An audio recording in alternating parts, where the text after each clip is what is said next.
مسائل. جیسا کہ میں نے جمعے کے بیان میں یہ بات واضح کی کہ دیکھیے کوئی شخص روزہ رکھے اور رکھ کر افطار کر لے غلطی سے یا جان بوجھ کر یوں ہی افطار کر لے، کچھ کھا لیا کچھ پی لیا، غلطی سے کھا پی لیا، یاد ہی نہیں رہا تو آپ پیٹ بھر کے بھی کھانا کھا لیا آپ نے تو روزہ نہیں ٹوٹا. پچھلے 2 سال پہلے میں وطن گیا تھا، میرے والد صاحب بھی ساتھ میں تھے، ہم لوگ جا رہے تھے، جیسے گھر سے نکلے تو باغ ہے، تو وہاں جامن کا پیڑ تھا. میں شاید عاشورہ کا روزہ تھا یا کوئی روزہ تھا، میرے اور میرے والد صاحب کا دونوں کا روزہ تھا. تو وہ گاؤں کے بچے، ارے چاچا چاچا رکو رکو، آپ کے لیے بہت بڑھیا جو ہے جامن ہم نے نکال رکھی ہے. تو یاد ہی نہیں آیا، ہم کہیں اور جا رہے تھے، کسی اور دھن میں تھے، انہوں نے اتنی جامن بڑھیا رکھی اور ہم پورا کھا گئے بیٹھ کر. کھا کے یہ ہوا کہ اب جانے سے پہلے گھر پہ چل کے پھر واپس میں نے گھر میں گئے، میں نے کہا پانی پی لو. چلو گھر جب پہنچا تو لوگوں نے کہا، گھر والوں نے کہا آپ کا روزہ ہے. ارے میں نے گھر پھر فوراً کلی کیا. پھر میں نے کہا بھائی یہ اللہ کی نعمت ہے، اللہ نے کھلایا تو کیا پریشانی ہے، آپ لوگ کیوں، ارے تم نے یہ کھا لیا. گھر والے کہنے لگے تمہیں اتنا نہیں یاد. میں نے کہا آپ کو کیا پریشانی ہے، اللہ نے کھلایا ہم نے کھا لیا، ہمارا روزہ بھی ہے. تو یہ بھولے سے اگر آپ نے کھا لیا پانی پی لیا تو کوئی مسئلہ نہیں، روزہ نہیں ٹوٹے گا. لیکن جان بوجھ کر روزہ اگر آپ نے توڑا تو روزہ ٹوٹ گیا، اس کی قضا لازم ہوگی اور ساتھ ہی کفارہ لازم ہوگا جان بوجھ کر اگر توڑا ہے آپ نے.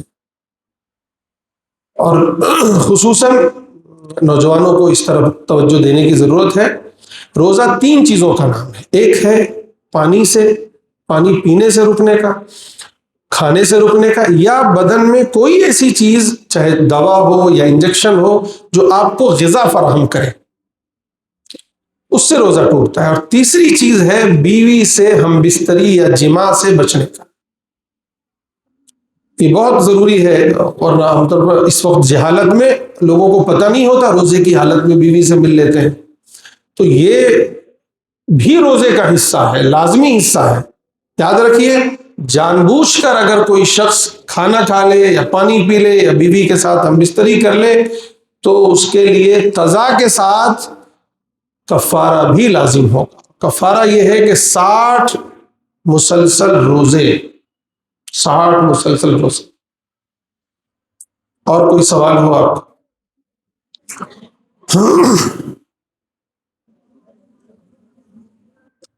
افطار میں جلدی کرنا چاہیے. یہ احتیاط نہیں ہے کہ وقت ہو گیا اس کے بعد بھی 5 منٹ رکے ہوئے ہیں، نہیں. اب جب ٹائمنگ آ گئی، وقت ہو گیا تو آپ افطار کر لیجئے. افطار میں سنت ہے کہ جلدی کرو، اللہ کو پسند ہے. نبی صلی اللہ علیہ وسلم نے فرمایا ہے کہ اس وقت تک میری امت کو اللہ کی رحمتیں ہوتی رہیں گی جب تک وہ افطار میں جلدی کرتے رہیں. اور سحری میں تاخیر جتنا آخری وقت کرو گے اچھا ہے. اور یہ بھی یاد رکھیے کہ جب تک تہجد کا وقت ہے، جب تک سحری کا وقت ہے، جب تک فجر کا وقت شروع نہیں ہو جاتا جب تک سحری کا وقت ہے. یہ احتیاطاً بتایا جاتا ہے کہ 10 منٹ پہلے بھائی ختم ہو گیا. دینیات وغیرہ کا جو ایپ آیا ہے، جو کیلنڈر آتا ہے، اس میں 5-10 منٹ پہلے کا ڈال دیتے ہیں احتیاطاً. تو اس میں یہ کوئی نہ سمجھے کہ وہ 10 منٹ والے وقفے میں نے کچھ کھا لیا تو روزہ نہیں ہوا. فجر کا وقت شروع ہونے سے پہلے پہلے تک سحری کا وقت ہے. آپ احتیاط 2-4 منٹ کی کریں، لیکن اخیر میں کھائیں گے وہ زیادہ بہتر ہے. سحر 51 سے پہلے سحری کرتے ہیں آپ، اذان سے پہلے؟ نہیں، اذان الگ چیز ہے. 2 چیزیں ہیں، آپ غور کریے. ایک ہے سحر، بعض جگہ سحر لکھا ہوتا ہے، مثلا ابھی جیسے آج کا تھا دینیات میں، میرا موبائل ہے، میں ابھی بتاتا ہوں کو دیکھ کر. دیکھیے اب وہ تو مجھے پتا نہیں، میں ابھی یہاں پر دیکھ کر بتاتا ہوں آپ کو. دیکھیے آج جو سحری کا وقت بتا رہا ہے یہ دینیات والے میں سحور اینڈ 5:40 پر ہے. فجر کا وقت کب شروع ہو رہا ہے؟ 5:50 پر. دونوں میں کیوں فرق ہے؟ احتیاط کا مسئلہ ہے، بس کیا ہے؟ احتیاط کا مسئلہ ہے، ورنہ فجر کی شروع ہونے سے پہلے آپ 49 تک بھی کھا لیتے ہیں تو آپ کا روزہ ہو جائے گا، کیونکہ فجر کا وقت جب تک نہیں شروع ہوا جب تک سحری کا وقت ہے، نہیں سمجھا؟ جب تک عشاء کا وقت ہے، کسی کی عشاء باقی ہے، مان لو سو گیا اور تو ختم نہیں، آپ فجر نہیں شروع ہے، 2 منٹ بھی باقی ہے تو پڑھ لو جلدی سے، 4 رکعت پڑھ سکتے ہو، 3 رکعت بھی۔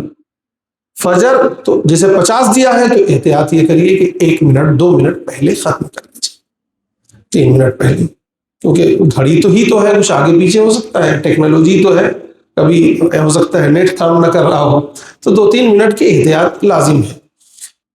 لیکن بسا اوقات یہ ہوتا ہے کہ 5:40 کو ہم نے سمجھ لیا، اب اس کے بعد کسی نے کھایا تو اب وہ قضا رکھ رہا ہے، ایسا نہیں، یعنی 2 الگ الگ ٹائم نہیں ہے، صرف احتیاط کی وجہ سے۔ اور کوئی؟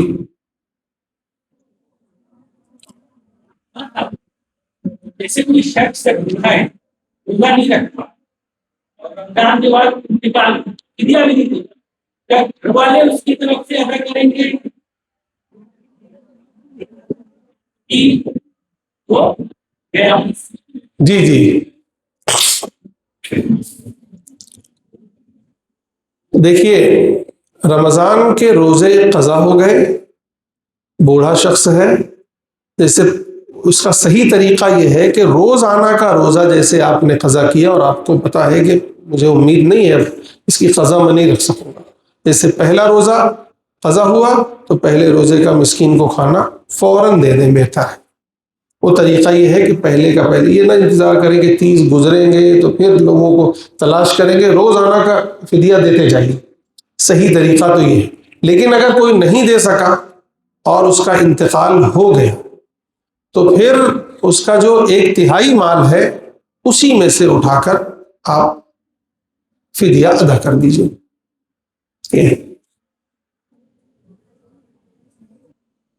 اور کسی کو وقت ہی نہیں ملا، جیسے آج ایک روزہ قضا ہوا اور شام کو انتقال ہو گیا، روزہ گزرنے کے بعد اس کو موقع ہی نہ ملا نہ فدیے کا نہ ہو، تو اس پر قضا ہی نہیں واجب، اس پر فدیہ ہی نہیں واجب۔ یہ تو اس لیے کہ آپ نے 29 دن گزار دیے، 30 دن پورے، آپ کو پورا موقع ملا۔ آج کے لیے جو نکالا گیا روزہ نہیں ٹوٹتا اس سے، اتنا یاد رکھیے، کوئی طاقت کا انجیکشن ہو، کوئی غذا کا انجیکشن ہو، کوئی ایسا ہو جو آپ کو بدن میں طاقت دیتا ہے، اسی سے کوئی ضروری انجیکشن ہے، جیسے آپ کو کوئی بیماری لاحق ہے اس کا بھی انجیکشن اگر آپ نے لگوایا، ضروری انجیکشن دوا کے لیے، تو اس سے بھی روزہ نہیں ٹوٹے گا۔ البتہ طاقت کا انجیکشن ہے، جو غذائی کا انجیکشن ہے، وہ جو بہت سارے ہوتے ہیں، اس سے روزہ ٹوٹے گا۔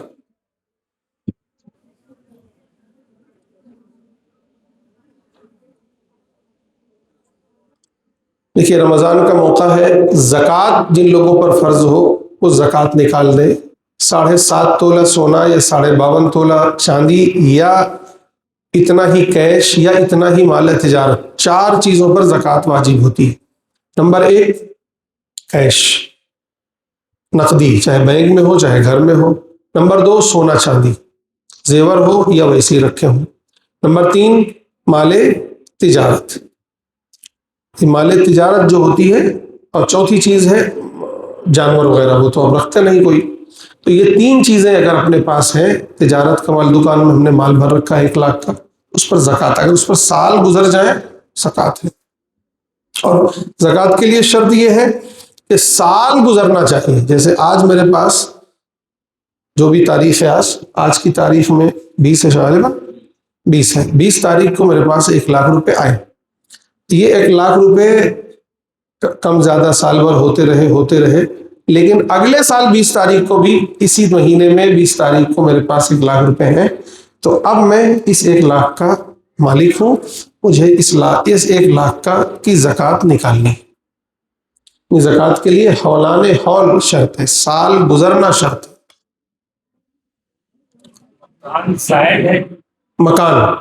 مکان زائد ہے، کپڑے زائد ہیں، ضرورت کے سامان زائد ہیں، اس پر زکوٰۃ واجب نہیں ہے۔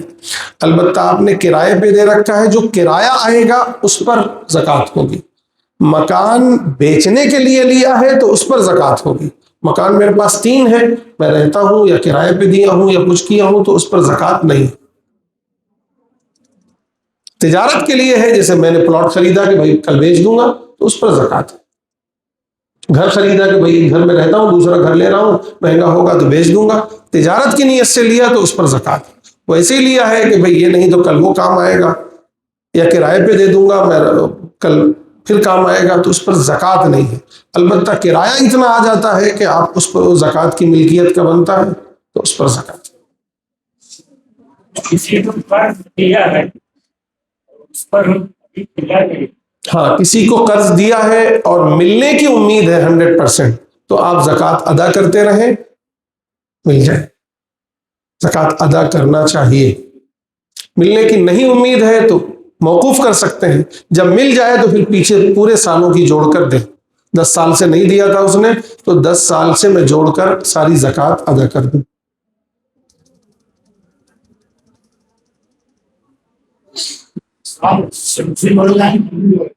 قمری، رمضان ٹو رمضان، شعبان ٹو شمضان، محرم ٹو محرم، ایسا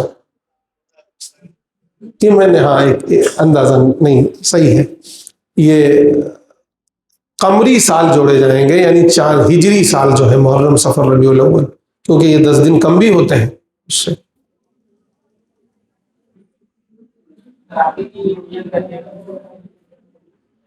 تراویح کی نیت کیسے کرنی ہے؟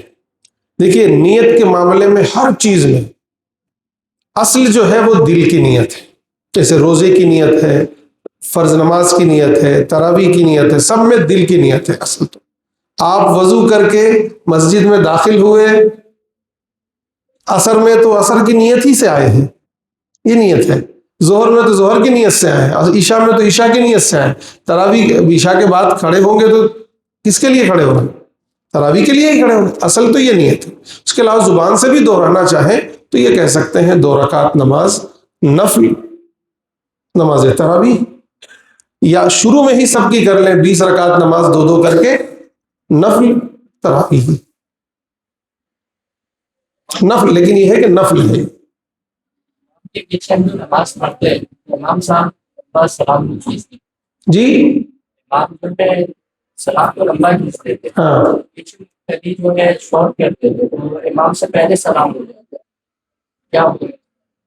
پہلے کیسے ہو جاتا ہے مطلب؟ جیسے امام صاحب لمبا کھینچتے ہیں سلام کو۔ اچھا، سمجھ گئے۔ تو اس میں یہ کریے، امام صاحب نے جو لمبا کھینچا ہے تو آپ بھی ان کے ساتھ ساتھ رہیے۔ یہ مت کریے کہ پہلا سلام انہوں نے پھیرا تو ابھی ان کا چل ہی رہا ہے پہلا سلام، تو آپ نے دوسرا پھیر دیا۔ ان کے پیچھے رہنا ہے آپ کو، چاہے لمبا کریں یا چھوٹا کریں۔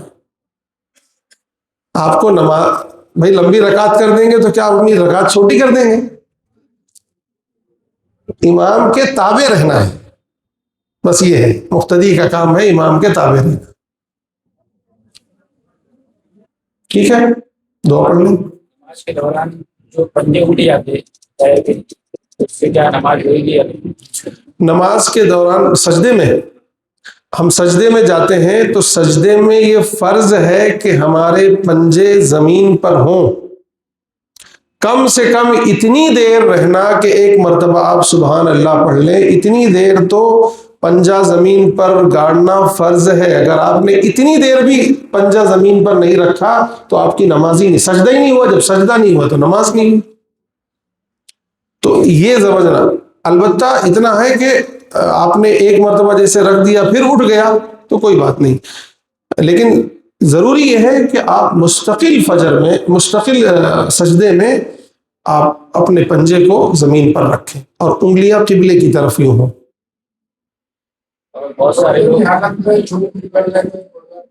نہیں، جمع کر کے باقاعدہ ارادے سے کوئی ایسا کرتا ہے تو نہیں، جو نارمل تھوک آتا ہے، بلغم آتا ہے، آپ نے نگل لیا تو کوئی مسئلہ نہیں، کوئی مذاق نہیں۔ سجدے کے دوران بہت سارے کھڑی ماتھا ٹیکتے ہیں، لیکن ناک نہیں۔ ہاں، دیکھیے سجدے کے فرائض میں ہے کہ پیشانی ٹکے، یہ کیا کہتے ہیں، ناک ٹکے، دونوں پنجے ٹکیں، دونوں گھٹنے ٹکیں اور دونوں پنجے ٹکیں۔ ان میں سے کوئی ایک بھی اگر آپ نے ٹچ نہیں کیا پورا سجدہ، مثلا ناک اٹھی رہ گئی تو آپ کا سجدہ نہیں ہوا، سجدہ نہیں ہوا تو نماز نہیں ہوئی۔ ہاں بیٹا تم کچھ کہہ رہے تھے؟ کیا نکلنے سے؟ خون؟ نہیں، خون نکلنے سے روزہ نہیں ٹوٹتا. ٹھیک ہے، دعا پڑھ لیں. اللهم لك الحمد حمدا كثيرا طيبا مباركا فيه، اللهم صل على سيدنا محمد وعلى ال سيدنا محمد وبارك وسلم. ربنا ظلمنا انفسنا وان لم تغفر لنا وترحمنا لنكونن من الخاسرين. ربنا اتنا في الدنيا حسنه وفي الاخره حسنه وقنا عذاب النار. رب اجعلني مقيم الصلاه من ذريتي، ربنا تقبل دعاء. ربنا اغفر لي ولوالدي والمؤمنين يوم يقوم الحساب. برائے کریم اپنی محبت عطا فرما دیجیے، اپنی معرفت عطا فرما دیجیے. اس رمضان کی گھڑیوں کو صحیح استعمال کرنے کی توفیق عطا فرمائیے. ایک ایک ساتھ کو، ایک ایک گھڑی کو مولا صحیح طور پر استعمال کرنے کی توفیق عطا فرمائیے. ہر خیر سے جوڑ دیجیے، ہر شر سے بچا لیجیے، ہر گناہ سے، ہر برائی سے ہماری حفاظت فرمائیے. ربنا تقبل منا انك انت السميع العليم وتب علينا انك انت التواب الرحيم. وصلى الله على النبي الكريم وعلى اله وصحبه اجمعين برحمتك.